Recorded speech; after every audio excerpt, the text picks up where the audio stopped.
And now, here in the studio, we are pleased to present the man who is consistently described by his peers as the greatest stand-up comic alive. Jasper Carrot, would you like to introduce him? Go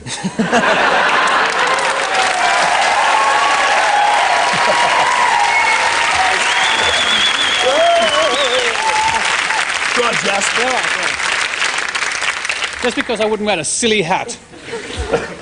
Our next guest is someone who has something very much in common with Sammy Davis Jr. It's good I wrote this. Did you? Yeah. Once he's on stage, you can't get him off. It's said about Sammy Davis that when he actually, at home, when he opens the fridge door and the light goes on, he does 10 minutes. Well, our next guest goes one better than that. He closes the fridge door, the light goes out, and he does 3 bloody hours. I'd like a big warm welcome back to our screens for the mighty atom from Notty Ash, Mr. Ken Dodd! Happiness, the greatest gift that I possess.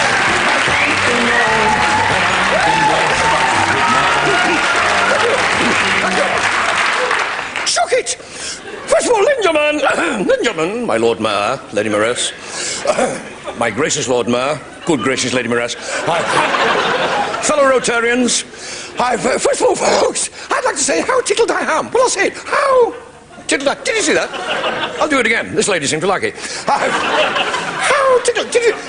They can't touch you for a missus, not if you've been sponsored. To be here tonight, ladies and gentlemen. How touchy-hilarious. This is the first time I've ever worked in an MFI. Here tonight. This... Are you all in a good mood? Good. Good. Lend us a quid. I could do with it. Do you know, ladies and gentlemen, what?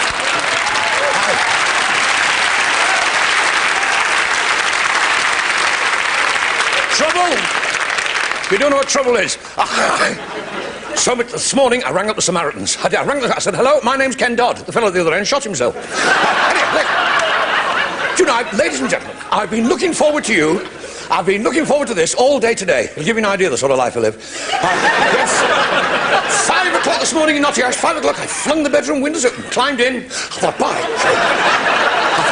What a beautiful day. What a beautiful day for dashing down to Trafalgar Square, chucking a bucket of whitewash over the pigeons and saying, there you are, how do you like it?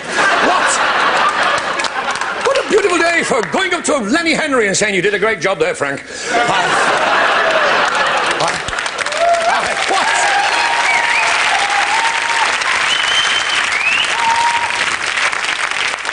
Comic relief. What a romantic relief.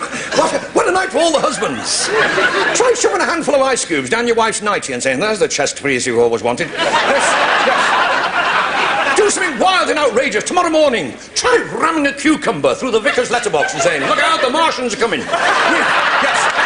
You know, everybody...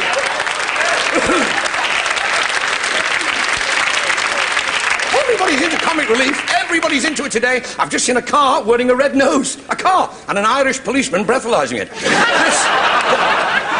The great British sense of humour. But what is a laugh? I mean, what is a laugh is a noise that comes out of a hole in your face. Anywhere else, you're in dead trouble. See, what happens is...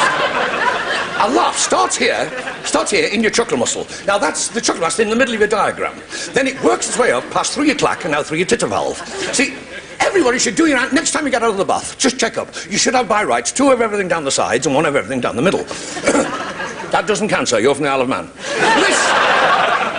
See, today is the anniversary, ladies and gentlemen, of great British comic relief nutters. Wonderful men like Sir William Pitt, who invented lying in bed. And who else? Yes, Charles Smeaton, who invented the Eddystone Lighthouse, the first man to have a quick flash in public and get away with it. Today... It's the anniversary of Anthony Trollope. All over the country tonight, literary lovers will be raising their glasses to their mother-in-laws and saying, Trollope. And it's also the anniversary of that fine British soldier, Sir Brian Horrocks. Sir Brian Horrocks. All over the country, ex-soldiers will be raising their glasses to their wives and saying, Sir Brian. So, this is on an intellectual show like this, tonight we must be asking questions like, do kippers swim folded or flat? I mean... Did Dr. Jekyll change a crew? And I hear you say, save the whale and the head for our cat. This... See, this... No. Where are you? This is an educational show. This is an education. When you go out of here tonight, you'll say, well, that's taught me a lesson. Tonight... Oh, I love anything. Do you know, it's science fiction. I love it. Sci-fi. Do you like science fiction, sir? You look as though you just landed. Are you... A lot of people don't believe me now. They're called septics. And these septics, they don't believe me. I saw this film the other night in our house. It was all about this astronaut. This astronaut, he shot off into space. He went 3 times around the galaxy, stopped at Mars for a little work, rest and play. And when he came back to Earth, do you know what? He was 100 years into the future. He'd had what they call a time slip. You may have had one yourself when you knock off work at 2:30 and think nobody notices. He was 100 years in the future and everything on Earth had changed. There were no roadworks on the M1. Fantasy. What do you reckon they're doing, digging that road up all the time? I think they're making a canal out of it. And where are all these cones coming from? Every time you look, there's these cones. Somebody's breeding those cones, you know. Have you noticed? On a Sunday morning...